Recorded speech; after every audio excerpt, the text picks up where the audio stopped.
Hello guys, മാമാട്ടിയുടെ 19 my ലൈഫാണ് കേട്ടോ കാണിക്കാൻ പോകുന്നത്. മിക്ക കുട്ടികൾ ഇങ്ങനെ തന്നെയാണ്. പകല് കിടന്നുറങ്ങിയിട്ട് രാത്രിയാണ് അവർക്ക് കളിയും കരച്ചിലും ബഹളവും ഒക്കെ വരുന്നത്. അതുപോലെ തന്നെയാണ് മാമാട്ടി. അവയ്ക്ക് ചെറിയൊരു കുറുങ്ങൽ പോലെ ഉണ്ട്. അപ്പം മൂക്കിൽ ഡ്രോപ്സ് വന്നിട്ടുണ്ടായിരുന്നു ഒഴിക്കാൻ വേണ്ടിയിട്ട്. അപ്പം നമ്മളത് ഒഴിച്ചു കൊടുക്കാൻ വേണ്ടിയിട്ടുള്ള പാടിലാണ്.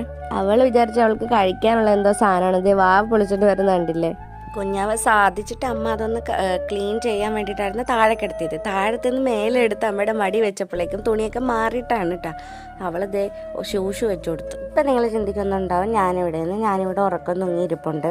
ഇതാണ് ഇവിടുത്തെ സ്ഥിരം പരിപാടി. ഉറങ്ങിയെന്നും പറഞ്ഞ് കിടത്തും താഴത്ത് ദേ കണ്ണും തുറന്നു വരും. കണ്ടില്ല, അവൾ ഫ്രഷായിട്ടാണ് അവൾ ഇരിക്കുന്നത്.